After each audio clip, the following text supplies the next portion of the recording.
ETF index mutual funds నేర్చుకుని stock మార్కెట్లో రాణించాలనుకుంటున్నారా? వెంటనే ఈ నెంబర్కి కాల్ చేయండి. నమస్తే రమగారు. నమస్తే జయ. రమగారు, మనం సప్త చిరంజీవులు మాట్లాడుకుంటున్నాం కదా, అశ్వత్థామ గురించి మాట్లాడుకున్నాం. నెక్స్ట్ ఎవరండి? బలి చక్రవర్తి. ఆహా. అశ్వత్థామ బలిర్ వ్యాసో కదా. ఈ బలి చాలా గొప్పవాడు, మహాదానపరుడు.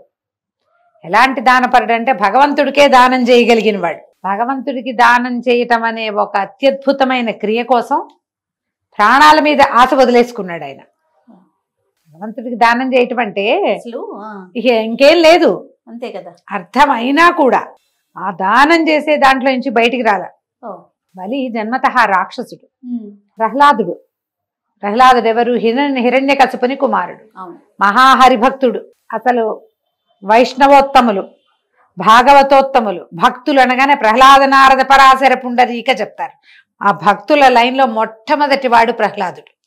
మహావిష్ణు భక్తుల వరసలో పరంపరలోనే మొదటివాడు ప్రహ్లాదుడు.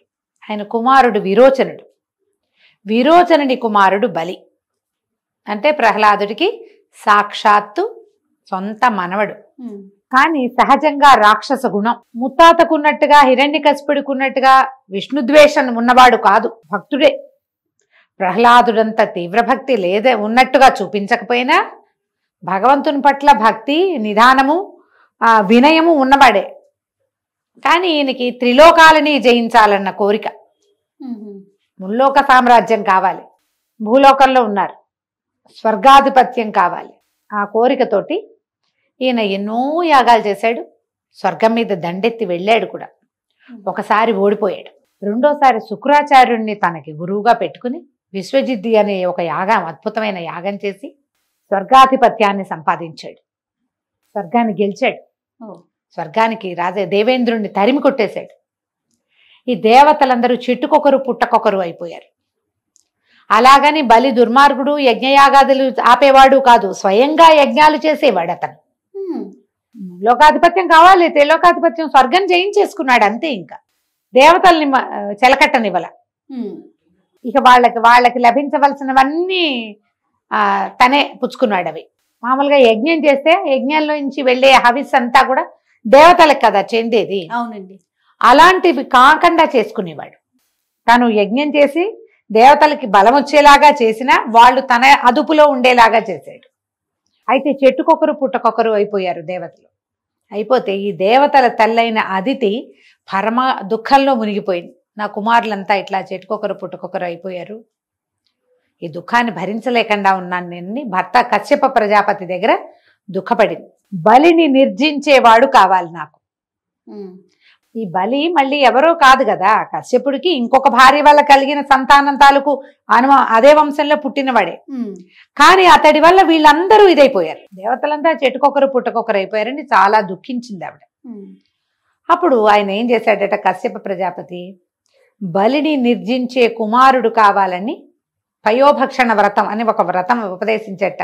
12 రోజుల పాటు కఠినమైన నియమంతో ఈ వ్రతం చెయ్యి, నీకు బలిని నిర్జించగలిగేవాడు కుమారుడుగా జన్మిస్తాడు అని.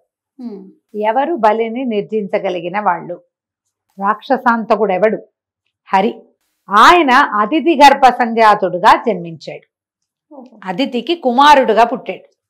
ఆవిడ వ్యాస భారతంలో, వ్యాస రాసిన భాగవతంలో అయితే 1000 సంవత్సరాలు గర్భం ధరించింది అని రాశారట. అలా ఉన్నది, చాలా సుదీర్ఘ గర్భం అది. కానీ ఆమెకు ఒక చూడ చక్కని కుమారుడు కలిగాడు, వామనుడు. ఆయన చిన్నవాడు, కానీ విష్ణువు అలా జన్మించాడు. వామనావతారం జన్మించిన పిల్లవాడికి ఏం చేశారు, 7 నుండి 8వ ఏడు వచ్చేసరికి గర్భాష్టమం అంటారు. అలాంటి ఒడుగు చేసే వయసు వచ్చేసరికి ఉపనయనం చేశారు. ముందు ఇప్పుడు ఏదైనా దానం తీసుకోవటం అది పనికిరాదు. కానీ ఎప్పుడైతే బ్రహ్మచారి వటువు అవుతాడో ఒక పిల్లవాడు, బ్రహ్మచారి దానం తీసుకోవచ్చు, భిక్ష తీసుకోవాలి. చదువుకునేటప్పుడు అదే కదా పద్ధతి చేసేవాళ్ళు. అప్పుడు ఎవరు ఉత్తమమైన దానం ఇచ్చేవాళ్ళు అంటే బలి. అతన్ని మించిన వాళ్ళు లేరు. ఆ కాలంలో బలి చక్రవర్తి చేసినంత దానం చేసిన వాడు ఎవరూ లేరట. పైగా ఆయన ఎప్పుడు యజ్ఞయాగాదులు చేసేవాడు. ఆ యజ్ఞం చేసేటప్పుడు ఎవరైనా వచ్చి ఏదైనా అడిగితే ఇచ్చేయడమే ఆయన సంగతి. యజ్ఞం జరుగుతుంది, అక్కడికి ఎవ్వరు వచ్చినా యథోచితంగా దానాలు ఇస్తారు, అందరికీ ఇస్తాడు. అదే అయితే ఈ పిల్లవాడిని ఇక్కడికి పంపించారు. ఈ వామన అవతార స్వరూపంలో వామన రూపంలో ఉన్నటువంటి భగవంతుడైన హరి ఇక్కడికి వచ్చాడు. ఓ చిన్న పిల్లవాడు, గొడుగు, ఒంటి మీద జంధ్యము, చిన్న గాబంచ, శిఖ అవి చూస్తే ముద్దు పట్టలేనట్టుగా ముచ్చట గొలిపే స్వరూపంలో ఉన్నవాడు. ఒడుగా అంటే చిన్న పిల్లాడు అనమాట, అప్పుడే ఒడుగైన వాడు. వచ్చి బలిచక్రవర్తి దీనికి వచ్చాడు. ఈ స్వరూపం చూసేసరికి ఆయన ముచ్చట కలిగింది. నీకేం కావాలో అడగమంటే నాకేం కావాలి, నీకు అవి కావాలా ఇవి కావాలా ఏం కావాలి అని అడిగాడు. అవేమి వద్దు, జపం చేసుకోవడానికి కూర్చుని అనుష్ఠానం చేసుకోవడానికి 3 అడుగుల నేల ఇవ్వమన్నాడు. అయితే శుక్రాచార్యుడు ఈయనకి యజ్ఞం చేయటానికి సహాయంగా ఉన్నాడు. ఈ శుక్రాచార్యుడు ఎప్పుడైతే ఈ బాల స్వరూపము నడిచి వస్తుంటే ఆయనకి ఆ బాలుడి వెనకాల ఒక పెద్ద రూపం తెలుస్తోంది. ఆయన ఈ బాలుడిలో లోపల ఉన్నటువంటి విష్ణువుని ఆయన పసిగట్టేశాడు. పసిగట్టి ఈయనకి చెప్పాడు, దానం చెయ్యొద్దు నువ్వు, ఎందుకంటే తను అతిథికి బాలుడు కాదు, అదితి గర్భసంజాతుడు చెప్పాడు ఆయన. విష్ణువే ఇట్లా జన్మించాడు, నిన్ను నేలమట్టం చేయటానికి వచ్చాడు, ఇతనికి దానం ఇవ్వద్దు అని చెప్తే బలిచక్రవర్తి ఒప్పుకోలే. మాట ఇచ్చానన్నా. ఇప్పుడు నేను యజ్ఞం చేస్తున్నా, ఈ సమయంలో ఎవ్వరొచ్చినా నేను దానం చేయవలసిందే. పైగా వచ్చినవాడు హరే అయితే, విష్ణువే అయితే, విష్ణువంతటి వాడి చెయ్యి కింద నా చెయ్యి పైన అవుతుంది. ఇంతకు మించింది ఏదైనా ఉందా? ఆ చెయ్యి ఎలాంటిది? లక్ష్మీదేవిని, ఆమెను ఆపాదముస్తమస్తకము ముట్టుకోగలిగిన చెయ్యి అది.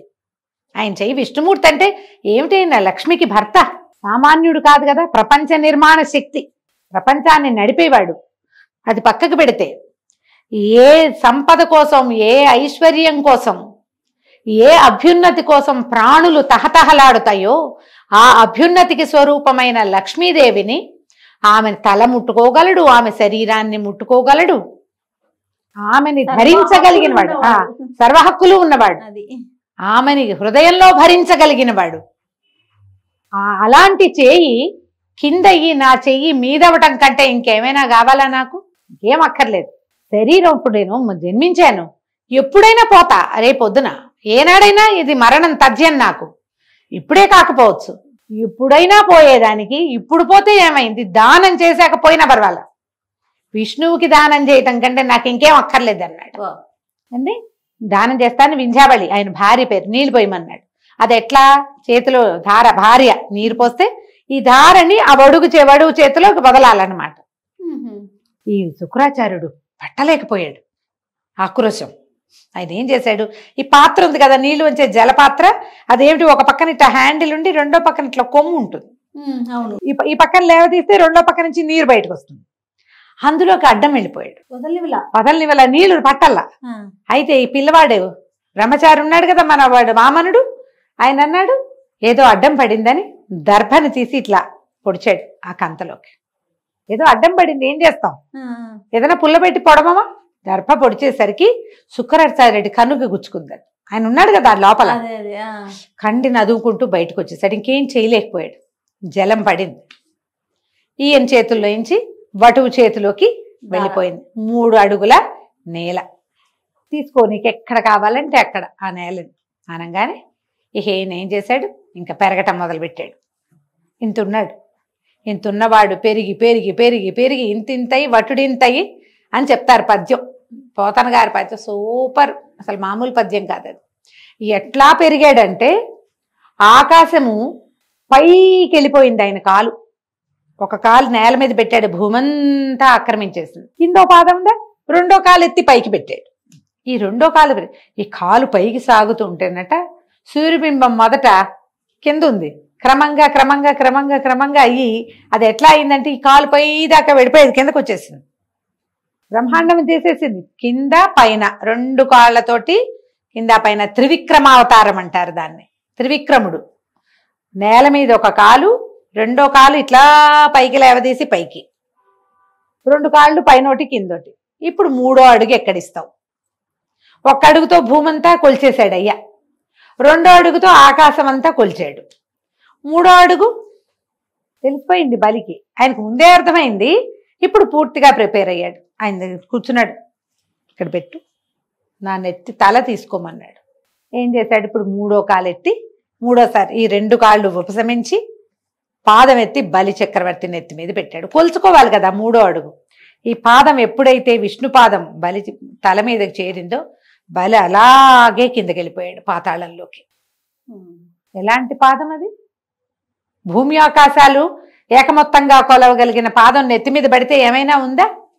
భూమి పాతాళంలోకి వెళ్ళిపోయాడు, తొక్కేశాడు కిందకి. అంతే. ఇక లేడు బలి.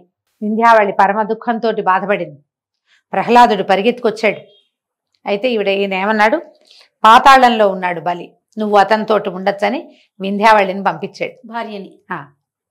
ప్రహ్లాదుడికి వరం ఇచ్చాడు, దేవేంద్రుడికి అతని రాజ్యం అతనికి ఇచ్చేసేయండి, ఈయన సంహరించను నేను. బలికి సంహారం కాదు, కేవలము కిందకి మాత్రమే చేశాం. పాతాళానికి రాజుగా ఉంటాడు బలి. ఇక భూమిదే, ఇక్కడ ఎవరు ప్రభు ఉంటే వాళ్ళది, తర్వాత వంశం వాళ్ళు రాజ్యం చేసుకోవచ్చు.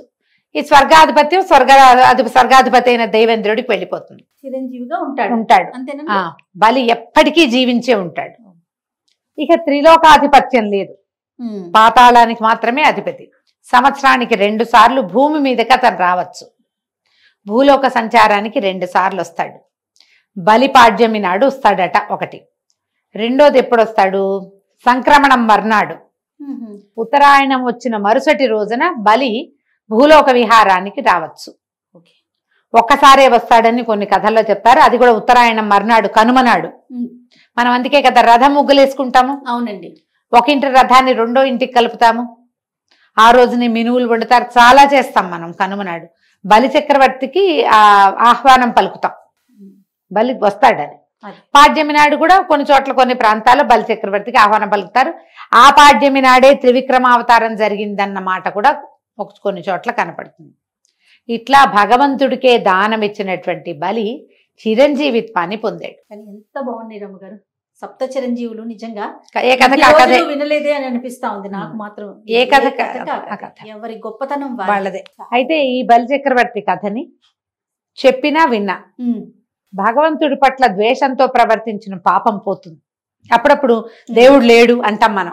దేవుడు ఉంటే ఇలా జరుగుతుందా, ఏం దేవుడు, పాపిష్టి దేవుడు, ఇలా మాట్లాడతాం మనం.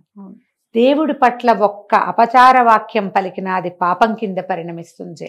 ఆ పాపం కాస్త పోతుంది. అద్భుతం. బలికథ వింటే గనక అది పోతుంది.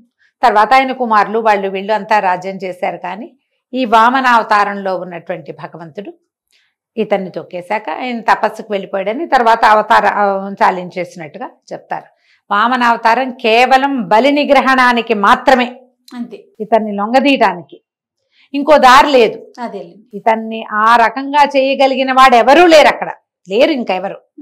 ఈయన వల్ల కుదిరింది కదా. ఈ భాగవతంలో పోతన గారు రాసిన తెలుగు పద్యాలు ప్రతి పద్యము మహాద్భుతంగా ఉంటాయి. కుదిరితే ఈ వామన చరిత్ర మా భాగవతంలోది చక్కగా ప్రత్యేకంగా చదువుకోవచ్చు. దానివల్ల కూడా మనకి ఎక్కడి నుంచి వస్తున్నాయో సమస్యలు అర్థం కాని కొన్ని పరిస్థితులు ఉంటాయి, ఏమిటో వచ్చేస్తుంటాయి ప్రాబ్లమ్స్. ఆ సమస్యలు తీరుతాయి వామన చరిత్ర చదివితే.